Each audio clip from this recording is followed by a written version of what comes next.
नमस्कार, सुदर्शन न्यूज में आपका स्वागत है। मैं हूं मुकेश कुमार और आप देख रहे हैं जवाब तो चाहिए।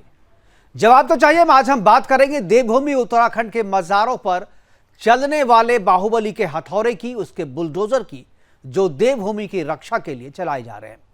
देवभूमि में मजार के जरिए मैदान, पहाड़, नदी, जंगल, रिजर्व फॉरेस्ट, अभ्यारण्य, सभी जगह पर मजार बनाकर न सिर्फ देवभूमि की जमीन पर अतिक्रमण किया जा रहा है बल्कि उसकी पवित्रता को भी भंग किया जा रहा है।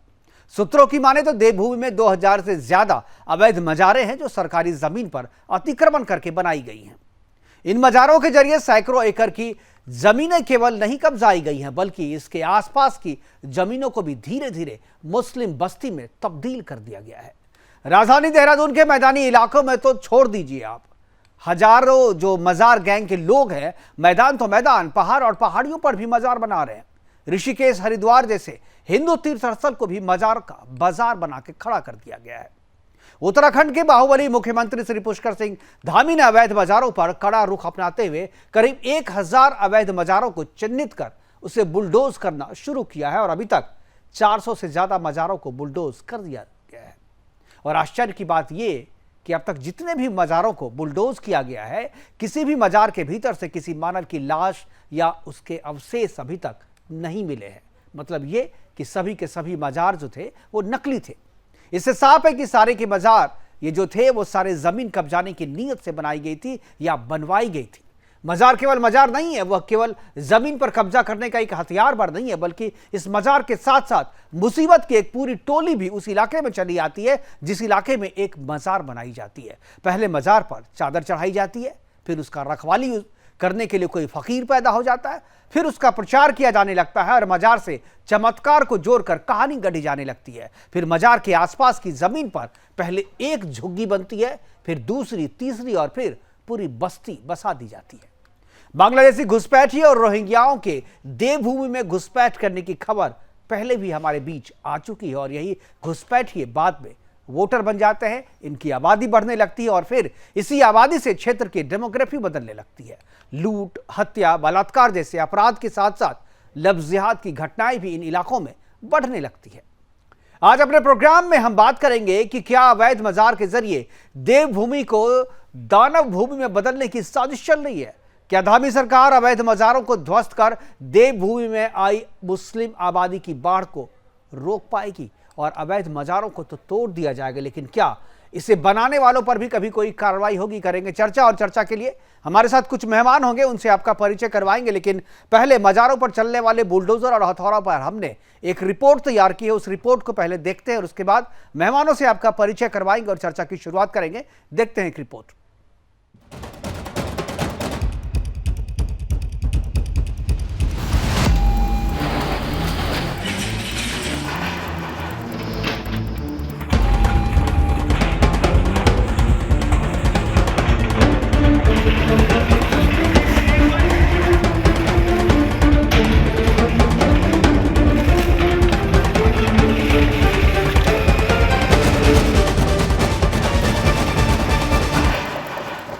ये दृश्य उस उत्तराखंड के जिसे देवभूमि कहा जाता है, जिसे जहादी साजिश के तहत संक्रमित करने के प्रयास किए जा रहे हैं।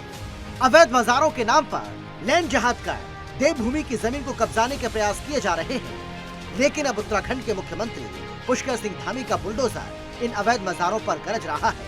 सीएम पुष्कर सिंह धामी ने बाहुबली के अंदाज में अवैध मजारों को मिट्टी में मिलाना शुरू कर दिया है। उत्तराखंड की कीमती जमीन पर कब्जा कर हरी चादरें डाल दी गई थी। अब वहां धामी के बाहुबली बुलडोजर प्रहार के बाद मलबे का ढेर दिखाई दे रहा है। सुदर्शन न्यूज ने देवभूमि उत्तराखंड में मजार जहाद का मुद्दा उठाया था, जिसके बाद सीएम धामी ने घोषणा की थी कि उत्तराखंड में लैंड जहाज स्वीकार नहीं किया जाएगा।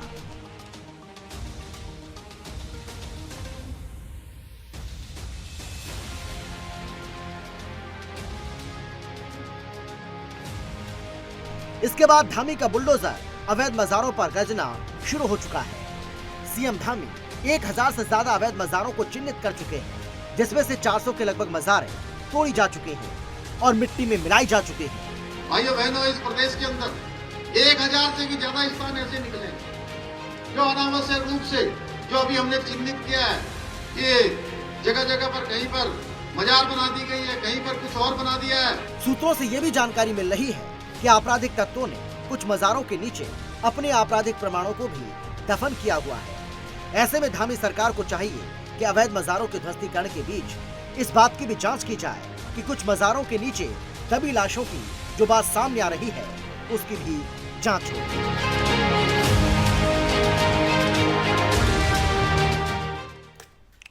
तो ये मजार केवल मजार नहीं है बल्कि एक टूल है और उस टूल के जरिए ना सिर्फ जमीन पे अतिक्रमण किया जा रहा है बल्कि वहां पर डेमोग्राफी चेंज करने की जो साजिश है वो साजिश भी इस मजार के जरिए चल रही है।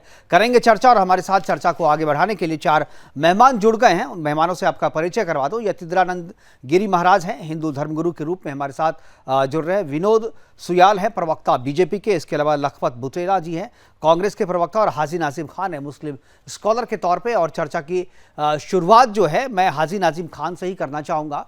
हाजी साहब, आपने देखा कि किस तरीके से, कोई आज की घटना नहीं है कि बुलडोजर चलाया जा रहा है उत्तराखंड में अवैध मजारों पे, और केवल उत्तराखंड ही नहीं, उत्तर प्रदेश में भी और बहुत सारे दूसरे राज्यों में भी कुछ बुलडोजर जो है वहाँ भी, मध्य प्रदेश में भी चलाए गए हैं। लेकिन एक चीज़ जो सबके सामने आ रही है कि ये जो मज़ार बनाई जाती हैं, अवैध मज़ार, वो केवल ज़मीन कब्जा या ज़मीन को अतिक्रमण करने के हिसाब से केवल नहीं की जाती बल्कि इसके पीछे जो है एक गहरी साजिश होती है उस इलाके के, उस क्षेत्र के डेमोग्राफी को चेंज करने की। पहले मज़ार बनाई जाती है, फिर उसके आसपास बस्तियां बसाई जाती है, फिर बांग्लादेशी और रोहिंग्या घुसपैठियों को वहां पर बनाया जाता है, बसाया जाता है, आबादी बढ़ाई जाती है और उसके बाद जो है पूरे क्षेत्र पर अपना कब्जा कर लिया जाता है। आवाज आ रही है आपको हाजी नाजिम साहब? सवाल सुन लिया आपने? मुकेश जी, आपकी आवाज नहीं आई, दोबारा अपना सवाल दोहराएं जरा। मैं कह रहा हूं कि मजार के जरिए जो आप लोग पूरी डेमोग्राफी को चेंज करने की साजिश रच रहे हैं, उस पर मैं आपकी टिप्पणी चाहूंगा। और मैं ये चाहूंगा कि मजारों को जो चिन्हित किया गया है, क्या मजार आपके समाज के लोग खुद ब खुद तोड़ लेंगे या सरकार को अपने संसाधन, पैसे और लोगों को लगाने पड़ेंगे इन मजारों को तोड़ने में? देखिए मुकेश जी, जिस तरीके से अभी मजारों के बारे में कहा गया, तोड़ा जा रहा है, ये बहुत ही निंदनीय है। बड़ा दुख हुआ कि मजारों को तोड़ा जा रहा है और ये एक प्रोपेगेंडा के तहत एक इल्जाम लगाया जा रहा है कि मुसलमान मजारों के नाम पर जमीन कब्जा रहे हैं। ये बिल्कुल गलत बात है, ऐसा नहीं है। अभी ये मजार जो है ये पुरानी मजार हैं जिनके अंदर जो मुसलमान दुनिया से रुखसत हो गए थे उनकी कब्रें हैं ये, जिनको तोड़ा जा रहा है। बहुत ही दुखदाई है मुकेश जी। इस तरीके की घटना अगर भारत के अंदर, जो उत्तराखंड के अंदर हो रही है, ये बिल्कुल गलत हो रही है। इस तरीके का माहौल देश के अंदर नहीं होना चाहिए। मजार का एक अलग महत्व है, लेकिन जिस तरीके से बताया जा रहा है कि मुसलमान मजार के नाम पर जमीन कब्जा रहे, बिल्कुल सरासर झूठा इल्जाम है भारत के मुसलमानों पर। नजीम साहब, हाजी नाजिम साहब, आप कह रहे हैं कि ये जो मुसलमान, जो महान मुसलमान थे वो मारे गए, मरे, उसके बाद उन्हें यहाँ दफनाया गया। तो जब बुलडोज किया जा रहा है, उसको जब तोड़ा जा रहा है, तो उससे अवशेष तो मिलने चाहिए ना।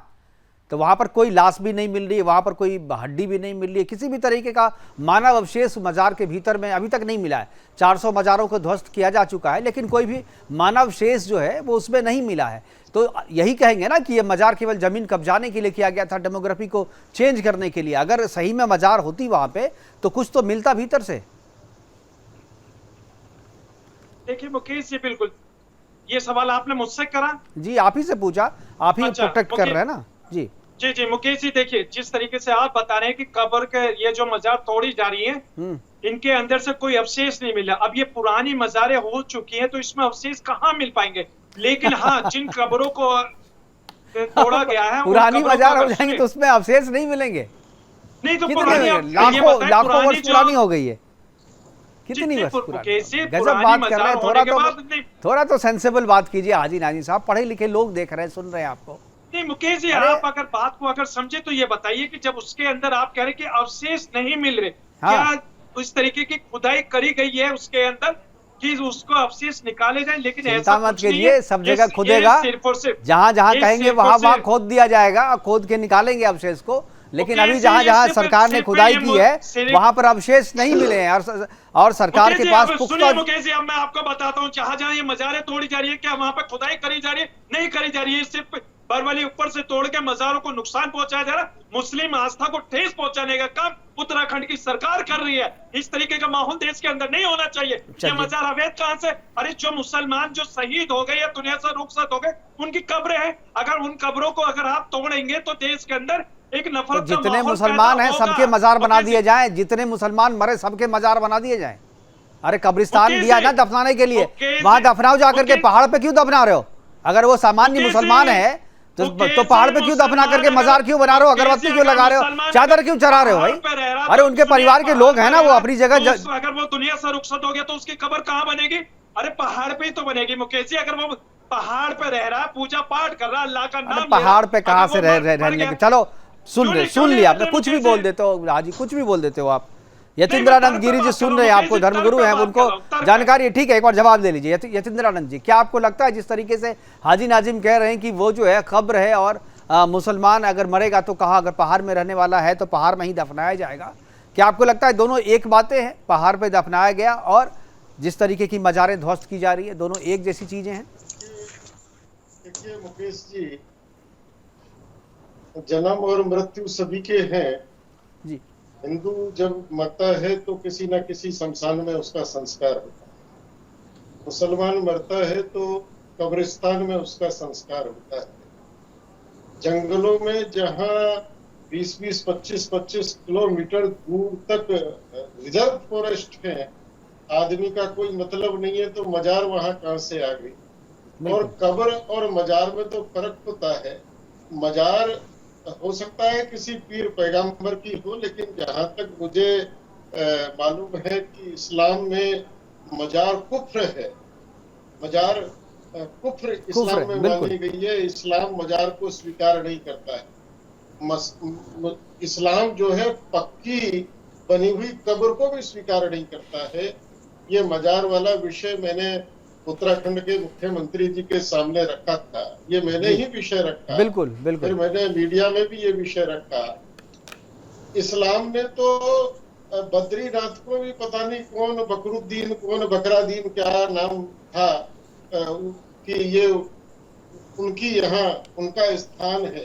भगवान बद्रीनाथ जब इस्लाम दुनिया में दूर दूर तक नहीं था, धरती पर नहीं आया, हजारों लाखों वर्षों पहले से बद्रीनाथ है। ये तो वहां भी ऐसा ही बोलने लगे।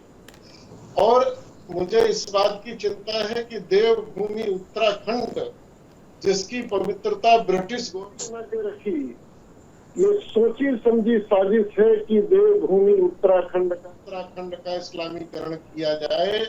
सोची समझी साजिश के तहत उत्तराखंड में मुसलमान आबादी को भेजा जाए। केवल सरकारी जमीन नहीं, कई गरीबों की जमीन इन्होंने खरीद कर रातों रात मजार बना दी है।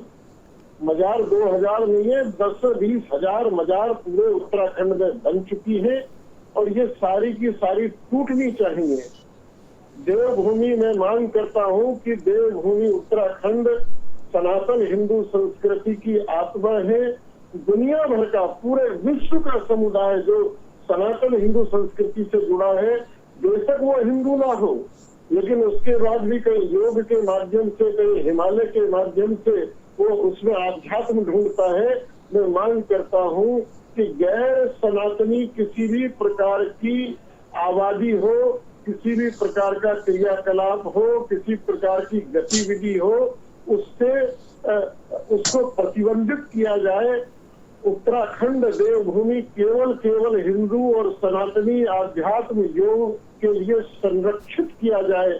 सुप्रीम कोर्ट और भारत की सरकार इसको करे, ये मैं मांग करता हूँ। बिल्कुल, बहुत ही अच्छी मांग है और मुझे लगता है ये मांग मानी जानी चाहिए। और सरकार जिस दिशा में काम कर रही है, मुझे लग रहा है कि उसमें काफ़ी समय लगेगा, क्योंकि मजार जिस तरीके से और जिस तादाद में बना दी गई है वहाँ पे, इतनी जल्दी इतना आसान नहीं। हालांकि आप कह रहे हैं 10,000, मुझे लग रहा है कि 10,000 से भी ज़्यादा मज़ारें होंगी और सरकार ने तो अभी केवल जो है 2,000 मज़ारों को चिन्हित किया है। तो मज़ार को तोड़ना चाहिए और ये मज़ार जो है कहीं से भी इस्लाम में भी एक्सेप्टेबल नहीं, लेकिन हाजी नाजिम पता नहीं कैसे कह रहे हैं कि वो मज़ार है और उस मज़ार को रहना चाहिए वहाँ पे। हमारे साथ लखपत बुटोला जी हैं। लखपत जी, क्या आपको लगता है कि यतीन्द्रानंद जी ने जो कहा है, क्या आपको लगता है कि वो सही है?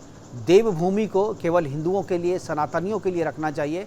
यहाँ पर किसी भी दूसरे धर्मावलंबियों का रोका जाना चाहिए, क्योंकि ये देवभूमि है, ये तपोभूमि है। यहाँ से जो चीज़ निकलती है वो पूरे विश्व को नियंत्रित करती है धार्मिक और आध्यात्मिक रूप से। यहाँ किसी भी तरीके का अतिक्रमण जो है मंजूर नहीं किया जाना चाहिए। लखपत जी। देखिए मुकेश जी, पहली बात है कि चाहे उत्तराखंड हो चाहे मेरा हिंदुस्तान हो, ये अतिक्रमण, इस तरह की घटनाएं कहीं भी स्वीकार्य नहीं होनी चाहिए, न की जानी चाहिए। मैं 2-3 चीजों पर निश्चित रूप से फोकस करना चाहता हूं। पहली बात इस तरह की है कि जिस तरह से उत्तराखंड में लगातार मजारें बन रही हैं, उसमें कहीं तो राय नहीं। और पिछले 7 सालों में लगभग 7-8 हजार मजारें बनी हैं। निश्चित रूप से सरकार ने उसको लेके एक्शन लिया, हम स्वागत करते हैं। जो अवैध निर्माण है उसको तोड़ने का स्वागत करते हैं। लेकिन जो लोग इनको बसा रहे हैं, जो लोग इनको, हेलो, हाँ जी सुन रहा हूँ जी, बोलिए। अब जो लोग इनको बसा रहे हैं, जो लोग इनको शरण दे रहे हैं, उन लोगों पे भी कार्रवाई की जानी चाहिए। मैं तो कहता हूं कि जो अधिकारी, जो फॉरेस्ट के अधिकारी हैं, सबसे ज्यादा अतिक्रमण फॉरेस्ट की भूमि में हो रही है। वो अधिकारी क्यों जवाबदेह नहीं है जिसके देख रेख में इस तरह के अतिक्रमण हो रहे हैं? वो वन मंत्री क्यों इसके लिए जिम्मेदार न ठहराया जाए जो जिसके संरक्षण में इस तरह के काम हो रहे हैं? ये जरूर देखा जाना चाहिए। इस पार्टी का मामला नहीं है, ये राष्ट्र का मामला है, ये प्रदेश का मामला है, और ये देश की भूमि और उत्तराखंड की भूमि का मामला है। मैं ये जरूर कह सकता हूं कि जहां तक मुझे लगता है कि पश्चिम जो देश है, चाहे सऊदी अरब हो चाहे कोई हो, वहां पे मजार नहीं बनाई जाती है, बिल्कुल न मजार का कोई कॉन्सेप्ट है। और मुस्लिम जो समाज है वो निश्चित रूप से मूर्ति पूजा का, बुद्ध पूजा का विरोधी रहा है। तो सही मामले में तो मुझे जहां तक लगता है कि मजार का कॉन्सेप्ट तो मुस्लिम समाज में भी नहीं है, बिल्कुल। लेकिन इस तरह से, जिस तरह से एक छोटा सा वो बना करके उसके बाद उस पे कई तरह की वो करके जिस तरह की जा रही है, वो निश्चित लेकिन रूप से कहीं ना कहीं मुझे लगता है कि दुर्भाग्यपूर्ण भी है, दुखद भी है। और ये मैं कह सकता हूं कि इस तरह की घटना कोई व्यक्ति करे, चाहे वो सरकारी जमीन में हो, यदि अतिक्रमण होता है किसी भी पंथ समुदाय के द्वारा होता है, निश्चित रूप से कार्रवाई की जानी चाहिए। लखपत जी, आपने बड़ी सफाई से माना जाना चाहिए, जिनके संरक्षण दिया जा रहा है, जिन लोगों के सानिध्य में किया जा रहा है, उन पे भी एक्शन किया जाना चाहिए, उनको भी कठोर से कठोर सजा मिलनी चाहिए। बिल्कुल, बड़ी ही सफाई से, बड़े ही अच्छे तरीके से आपने सफाई देते हुए कांग्रेस को पाक साफ करके सारा जो दोष है वो बीजेपी भी या कहें जो बीजेपी सरकार पे आपने मढ़ दिया। लेकिन ये जो मज़ारें हैं, ये मज़ारें कोई एक दिन में नहीं बनी हैं, ये मज़ारें कोई 5 वर्ष 10 वर्ष में नहीं बनी है।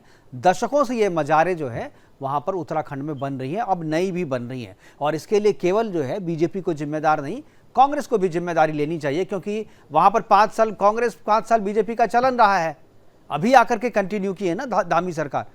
लेकिन इससे पहले तो आपकी भी सरकार थी और आपके सरकार में भी इसी तरीके की मज़ारें बन रही थी, आपने भी तो नहीं तोड़ा। ये वन विभाग में कोई आज बना है क्या वहाँ पे?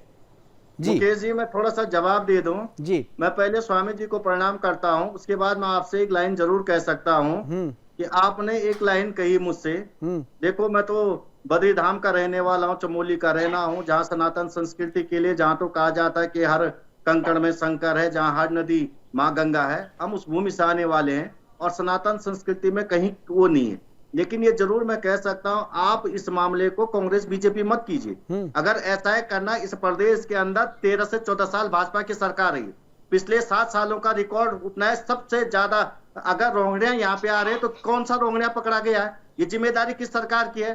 जो ये बसारे कितने लोग पकड़ दिए सरकार ने? जो ये मजारे बन रहे, उन मजारों का आपको निकालना पड़ेगा ना, किस टाइम पे बनी, कौन बना रहा है, कौन यहाँ रह रहा है, कौन इनको संरक्षण, बिल्कुल बिल्कुल सही बात कह रहे हैं। मैंने इसीलिए कहा कि दोनों, लेकिन आप भी अपने आप को बचा नहीं सकते। रोहिंग्या को बसाया कोई भी, लेकिन वोट लेने के लिए आप ही पहुंचते हैं ना। बसाया बांग्लादेशी घुसपैठियों को कोई भी, रोहिंग्याज को, लेकिन कांग्रेस तो प्रोटेक्ट करती है ना। सुन लीजिए, हाँ सुन लीजिए, आप डिबेट ये कीजिएगा कि कांग्रेस के टाइम पे कितने अवैध निर्माण हुए हैं, भाजपा सरकार के टाइम पे कितने अवैध निर्माण हुए। मैं आपको आंकड़े दे सकता हूँ। मैं कह रहा हूँ ये ठीक है, आप दीजिए आंकड़े निकालिए। मैं तब तक विनोद सुयाल जी के पास जाऊंगा, विनोद सुयाल जी जवाब देंगे। बिल्कुल बिल्कुल ठीक है, आपने जो सवाल उठाए हैं बुटोला जी जवाब देंगे। बुटोला जी ठीक है, बुटोला जी जवाब ले लीजिए। विनोद सुयाल भाजपा कांग्रेस मत कीजिए, ठीक है। एक अच्छा मुद्दा है, डिबेट का अच्छा मुद्दा है। निश्चित रूप से अवैध लोगों को आपने तो सरकार पे इल्जाम लगा दिया और आप कह रहे हैं कि मैं भाजपा और कांग्रेस ना करूं। अब मेरी बारी है और अब आप अपना अपना विषय रख दिया है। आप थोड़ा मुझे भी सुन लीजिए। मुकेश जी, आपके इस अच्छी चर्चा के लिए आपका बहुत बहुत धन्यवाद, आपके चैनल के लिए। और उत्तराखंड राज्य के अंदर एक हिंदू रक्षक और मैं कह सकता हूं सनातन परंपराओं के मूल्यों को स्थापित करने वाली सरकार पुष्कर सिंह धामी के नेतृत्व में चल रही है, जिसने यहाँ की जो एक डेमोग्राफी को चेंज करने का जो एक षड्यंत्र कुछ जो लोग हैं जो इस देवभूमि को जिन्होंने, मुझे लगता था कि जो इस देवभूमि के अंदर 4 धाम के इर्द गिर्द भी जिन्होंने इस तरह का वातावरण बना दिया था जहां पर ये मजारें बन रही थी, उनको चिन्हित करने का काम पुष्कर सिंह धामी जी के नेतृत्व में हुआ है और लगभग 2000 मजारें चिन्हित की जा चुकी हैं। अभी आपके माध्यम से भी डाटा सबके सामने आया है। और मैं इसके अलावा और भी कहूंगा कि इसके अलावा डेमोग्राफी चेंज करने के लिए आपके लाल कुआं विकास नगर में भी पूरी बस्तियां बसा दी गई थी। ये किसके समय बसी है और कैसे बसी है? लगभग इसमें 300-900 परिवार इसमें बसा दिए गए थे।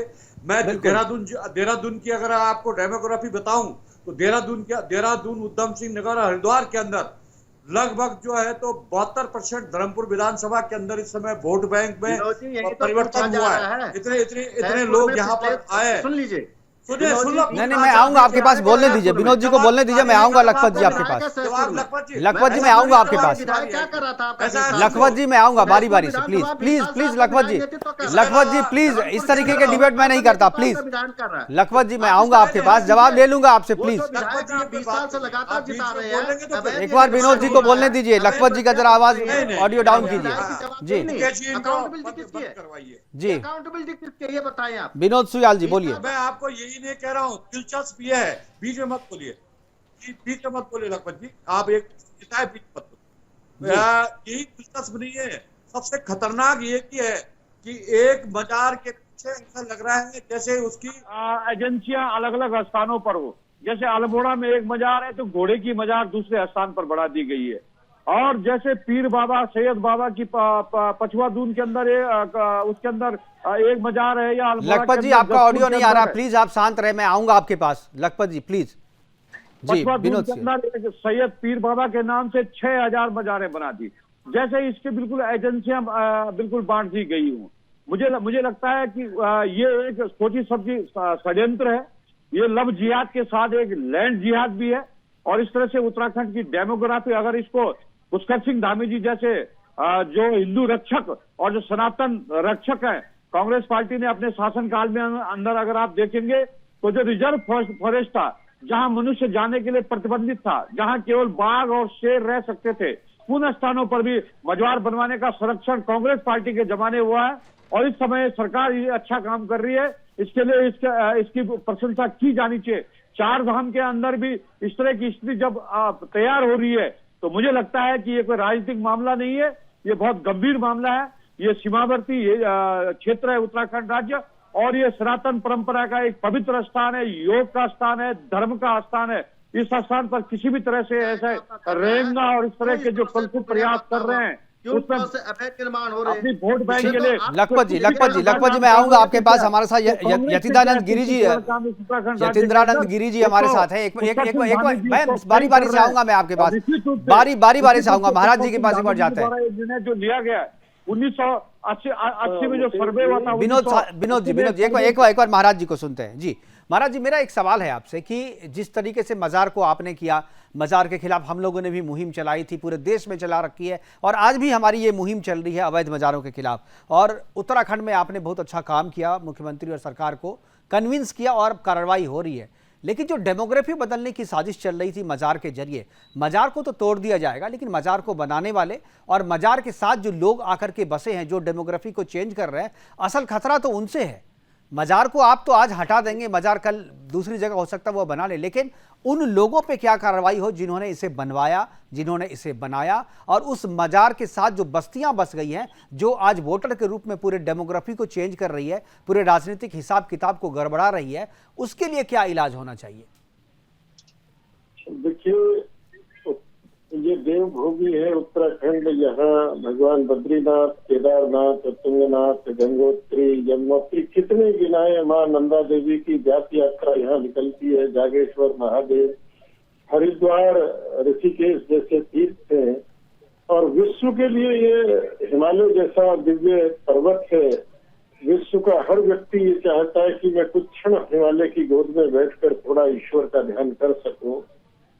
ये बीजेपी और कांग्रेस राजनीतिक दल तो मुकेश जी आप भी जानते हैं एक दूसरे पर केवल आरोप लगाते रहेंगे, लेकिन जिस प्रकार से उत्तराखंड राज्य बनाने के लिए उत्तराखंड के लोग आगे आए, बिल्कुल, जिस प्रकार से चिपको आंदोलन यहाँ चला वृक्ष बचाने के लिए, बिल्कुल, तो आज मैं अपील करता हूँ देवभूमि उत्तराखंड के लोगों से कि चाहे वो बीजेपी हो और कांग्रेस हो, इनको भी उसमें सम्मिलित होकर आवाज बिल्कुल, उठानी एक सामूहिक चाहिए। सामाजिक जो आंदोलन चलना उत्तराखंड की चाहिए। रक्षा के लिए, यहाँ की डेमोग्राफी की रक्षा के लिए, यहाँ के जन जन को, नागरिक को, एक एक व्यक्ति को, नौजवान को आगे आना पड़ेगा। केवल राजनीतिक लोगों के भरोसे रहकर हम काम नहीं कर सकते। और दूसरा मैं ये कहना चाहूंगा, मेरी बात से कांग्रेस बीजेपी भी समर्थित हो, कि जिन अधिकारियों की, जो सरकार के कर्मचारी हैं, अधिकारी हैं, बड़ी तनख्वाह लेते हैं, ऐसो आराम में रहते हैं, बड़े बड़े बंगले कार मिले हुए हैं, जिनकी ड्यूटी बनती है कि उनके, चाहे वो वन क्षेत्र हो, चाहे सिंचाई क्षेत्र हो, चाहे पीडब्ल्यूडी हो, कि उनके क्षेत्र में कोई अवैध निर्माण ना हो किसी भी प्रकार का। क्यों हो जाता है? वो कहाँ सोए रहते हैं? उन पर जब तक आघात नहीं होगा, उनके ऊपर जब तक कार्रवाई नहीं होगी, तब तक इस प्रकार के अवैध निर्माण नहीं रुकेंगे। जिस दिन इन अधिकारी कर्मचारियों पर, जिनके रहते हुए और ये अवैध निर्माण हुए, उन पर जिस दिन कार्रवाई शुरू हो जाएगी, तो किसी भी प्रकार का, मैं कहता हूँ केवल मजार नहीं, किसी भी प्रकार का अवैध निर्माण नहीं हो सकता। इनके ऊपर कार्रवाई करना बहुत आवश्यक है, इनकी नैतिक ड्यूटी बनती है। बिल्कुल बिल्कुल, आपने सही कहा, नैतिक ड्यूटी है और ये समाज की भी जिम्मेदारी है, समाज की भी जिम्मेदारी है और सामूहिक जिम्मेदारी से ही ये जो लक्ष्य जो है इसे पूरा किया जा सकता है। लखपत बुटेला जी, क्या आपको लगता है कि मज़ारों को तोड़ देने के बाद से सरकार जिम्मेदारी से तीसरी नहीं कर सकती? मज़ार के पीछे जो समस्याएं आपके देवभूमि में आई है, उसके निपटारे के लिए आपके पास क्या प्लान है? और आपको क्या लगता है, जैसा कि महाराज जी कह रहे हैं कि राजनीति से ऊपर उठ करके सभी पार्टियों को मिल करके इसका समाधान ढूंढना होगा, आपके पास क्या समाधान है? कैसे निपटेंगे इन बस्तियों वालों से, इन बस्ती वालों से जो डेमोग्राफी को चेंज करने की कसम खा के आए हैं यहाँ पे? मेरे से सवाल है जी, मेरे से सवाल है मुकेश जी, आप ही से बुटेला जी। जी मुकेश जी, मैं एक चीज कह सकता हूँ जो मैंने शुरू में उठाया है, और स्वामी जी भी जानते हैं। मैं एक बात निश्चित रूप से कह सकता हूँ, हम सभी लोगों का सम्मान करते हैं, सब धर्म के समाज का सम्मान, लेकिन इस हिसाब में नहीं कर सकते हैं कि हमारे सनातन संस्कृति को रौंदा जाए, उसको पीछे धकेलने का काम किया जाए। मैं ये जरूर कह रहा, मैंने शुरू में कहा है कि जो नेता है, यदि कोई व्यक्ति है, उनको बसा रहा है तो उसको राष्ट्रद्रोह का मुकदमा होना चाहिए, केस किया जाना चाहिए, उसकी संपत्ति कुर्क कर दी जानी चाहिए। मजार तो कभी भी तोड़ देंगे हम। मैं ये कहना चाहता हूँ, जो नेता है, ये अधिकारी हैं, और जो वन अधिकारी है, जिसकी जवाबदेही है, जो मोटी मोटी सैलरी ले रही है, और यदि किसी भी भूमि में, वन भूमि से लेकर किसी रेलवे की भूमि, जिसकी जवाबदेही है वो तय की जानी चाहिए, और वो जवाबदेही में निश्चित रूप से कठोर सजा होनी चाहिए। और ये जब तक ये कार्रवाई नहीं होगी, तब तक ये क्या कर देते कुछ लोग, इसके अंदर हमारे लोगों की भी स्थिति है कि पैसा ले लेते हैं, कुछ खर्चा ले लेंगे, कांग्रेस क्या इस बात का ऐलान करेगी? कांग्रेस क्या, बुटोला जी, क्या कांग्रेस इस बात का ऐलान करेगी कि मजार के साथ जो बस्तियां यहाँ पर बसाई गई हैं, उन बस्तियों में रहने वाले लोगों को उत्तराखंड से बाहर किया जाए? मैं कर रहा हूँ ना, मैं आपसे एक उदाहरण देता हूँ मुकेश जी, मैं प्रवक्ता, सुन लीजिए, 30 सेकंड में सुन लीजिए, मेरी बात सुन लो। मैं आज दो बातें महत्वपूर्ण कहना चाहता हूँ। आज से 50 साल पहले हिमाचल बना, हिमाचल ने अपनी भूमि को लेकर के भू करना आदेश लाए, 2% अन्य कास्ट के थे, आज भी 2% है। आज हिमाचल में बीजेपी की सरकार थी कुछ दिन पहले तक, हरियाणा में बीजेपी की सरकार, उत्तर प्रदेश में बीजेपी की सरकार, उत्तराखंड में बीजेपी की सरकार है। पिछले 7 सालों में 35% पॉपुलेशन बढ़ी, किसकी जवाबदेही है? सरकारों की जवाबदेही नहीं क्या? तो 35% आबादी 7 वर्षों में ही बढ़ गई है, 7 वर्षों में ही 35% आबादी बढ़ गई है। बुटोला जी, यही तो मैं कह रहा हूँ, आप दोनों बराबर के जिम्मेदार हैं। विनोद सुयाल जी, ठीक है, आपने सवाल किया विनोद जी से, तो जवाब विनोद जी दे देंगे। मैं ठीक है। पूछना चाह रहा कितने कितने अवैध निर्माण नहीं, जवाब तो ले लीजिए, जवाब ले लीजिए। चल ठीक है, समय की कमी है सर, समय की कमी है, सबको बराबर समय देना। की बातें कहते हैं मुकेश जी। नहीं, आप सुन लीजिए ना, मुझसे अरे मुझसे क्यों सवाल पूछ रहे हैं आप? मैं थोड़ी जवाब दूंगा, बीजेपी वाले देंगे ना। मैं तो ये पूछना चाह रहा आपने पूछ लिया, आप जवाब ले लीजिए, सरकार। ठीक है, जवाब लीजिए सुन लीजिए विनोद जी। देखिए, ये पहली सरकार है जिसने इस बात का ध्यान दिया है कि निश्चित रूप से उत्तराखंड के अंदर जो एक बहुत बड़ा षड्यंत्र डेमोग्राफी चेंज करने का, कुछ असामाजिक तत्व और कुछ मुझे लगता है इसमें कुछ आतंकवादी तत्व भी इसमें मिले हुए हैं, एक अंतर्राष्ट्रीय साजिश भी हो सकती है। इस साजिश को नेस्ता नाबूद करने का काम पुष्कर सिंह धामी जी कर रहे हैं। जब तक ये शासन सत्ता में बैठे हुए थे कांग्रेस वाले, इन्होंने किसी भी प्रकार की कोई कार्रवाई नहीं की। इन्होंने लगभग जो है तो ज्यादातर लोगों को प्रोत्साहन ही दिया इस काम में काम करने के लिए, इसलिए इन्हें अपनी जवाबदेही से नहीं भागना चाहिए। निश्चित रूप से हमारी सरकार आई है तो हमारी सरकार इस पर प्रयास कर रही है, और यह 300 अभी आपके चैनल के माध्यम से ही सबको पता लगा है कि लगभग जो मजारें चिन्हित की जा रही है उन पर तेजी के साथ उनको तोड़ा जा रहा है। इसके अलावा जो और भी अतिक्रमण इस तरह से डेमोग्राफी चेंज करने के लिए लाल कुआं और विकासनगर में था, उसको भी नेस्ता नाबूद किया जा रहा है। यहाँ पर सनातन धर्मावलंबियों के लिए योग दर्शन और इसके लिए उत्तराखंड राज्य है, और यहाँ पर लोग पूरे भारत के पूरे विश्व के अंदर आने वाले हैं। बिल्कुल, हमारे पास समय की कमी। मैं आखिरी कमेंट के लिए हाजी नाजिम के पास जा रहा हूँ। हाजी नाजिम साहब, मजारों को जो तोड़ दिया जा रहा है, मजारों के साथ आने वाली जो मुसीबत है उससे निपटेंगे कैसे आप? आपको लगता है कि देवभूमि में उनके लिए कोई जगह नहीं है, उन्हें खुद ही देवभूमि को छोड़ करके बाहर चले जाना चाहिए? देखिए मुकेश जी, जिस तरीके से लखपत जी और महाराज जी ने जिस तरीके से कहा कि उत्तराखंड को मुस्लिम मुक्त कर देना चाहिए, यहाँ पर सनातन धर्म का होना चाहिए, ये बिल्कुल इनकी गलत सोच है। ऐसी सोच को मैं दरकिनार करता हूँ। लेकिन अगर ये कहते कि भारत का मुसलमान भी उत्तराखंड में उसी तरीके से रहे जिस तरीके से हिंदू भाई रहते, तो ये सम्मानजनक बात होती। लेकिन इन्होंने इस तरीके की बात बाहरी स्टेट में सर अपने कुछ नियम कानून है, बाहर के लोग जमीन लेकर के बस नहीं सकते। बात तो सुनिए, मुकेश जी बात तो सुनिए, कांग्रेस को मुस्लिम का वोट तो चाहिए लेकिन मुस्लिम समाज नहीं चाहिए।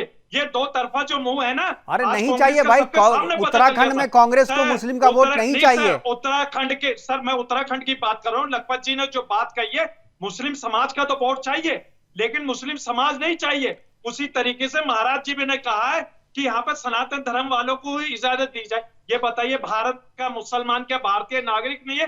क्या उसका हक नहीं है कि उत्तराखंड में भी? नाजिम साहब, ये उत्तराखंड की केवल बात है। क्या आप अपने मक्का मदीना में क्या दूसरे धर्मावलंबियों को आप एंट्री देते हैं क्या वहां रहने के लिए? वो उसी तरीके की पवित्रता वाली बात है ना। आपको देवभूमि में कैसे इजाजत दी जा सकती है? देवभूमि में इजाजत नहीं दी जा सकती। कुछ चीजें जो है वो लिमिटेड लोगों के लिए है, केवल सनातन के लिए है, केवल हिंदुओं के लिए है। उन कानूनों का पालन करके जा सकते। तो कहां से यही धार्मिक कानून है, ये धार्मिक कानून है, ये यही धर्म है, यही सनातनियों का धर्म है। और सनातनियों का यह धर्म है कि देवभूमि बचे, और देवभूमि तभी बचेगा जब यहां से मजार और मजार के साथ जो बस्ती में लोग बस रहे हैं, जो जबरदस्ती घुस आए हैं, देवभूमि की पवित्रता को खत्म कर रहे हैं, उसको भी वहां से बाहर किया जाना चाहिए। फिलहाल हमसे मिलने के लिए आपको समझ नहीं है हाजी, आपको समझ नहीं है। आप जाइए ना, आप दूसरी जगह तो रह रहे हैं, आपको कोई रोक रहा है क्या? आप दिल्ली में रहिए, आप क्यों उत्तराखंड, आप उत्तर प्रदेश में रहिए, आप देवभूमि में क्यों जाना चाहते हैं? देवभूमि आपके लिए नहीं है, देवभूमि आपके लिए नहीं है, सनातनियों के लिए है। आप वहां नहीं जा सकते, और यह धार्मिक मांग है, यह धार्मिक जरूरत है। वहां की पवित्रता को बनाए रखने के लिए जो परंपरा बनी हुई है, उस परंपरा का निर्वहन किया जाना चाहिए, यह कानून है। फिलहाल हमारे साथ जुड़ने के लिए यतीन्द्रानंद गिरी जी, आपका बहुत बहुत धन्यवाद। विनोद सुयाल जी, लखपत बुटेला जी और हाजी नाजिम साहब, आपका भी बहुत बहुत धन्यवाद। आप जुड़े और अपनी अपनी बातें हमारे साथ साझा की। आपके विचार हमारे विचार से थोड़े अलग हो सकते हैं, लेकिन इस मंच पे हम सभी को अपने विचार को व्यक्त करने का मौका देते हैं और अवसर देते हैं। लेकिन जिस तरीके से उत्तराखंड में मजारों को ध्वस्त किया जा रहा है, केवल इससे बात नहीं बनेगी, क्योंकि मजारों के साथ जो बस्तियां उजड़ करके आई हैं बाहर से, एक इंटेंशन के तहत जिस तरीके से देवभूमि पर कब्जा करने की साजिश हो रही है, उसे अपवित्र किया जा रहा है, यह किसी भी हालत में बर्दाश्त नहीं होगा। इसलिए केवल मजार ही नहीं, बल्कि मजार के साथ जो बस्तियां बसी है, जो यहां से डेमोग्राफी यहां पर चेंज करने की कोशिश की जा रही है, उन बस्तियों के जरिए उन बस्तियों को भी उजाड़ना होगा, उन बस्तियों में रहने वाले लोगों को भी भी बाहर करना होगा, तभी देवभूमि की पवित्रता जो है वो बनी रहेगी। फिलहाल अभी के लिए इतना ही, दीजिए इजाजत, नमस्कार।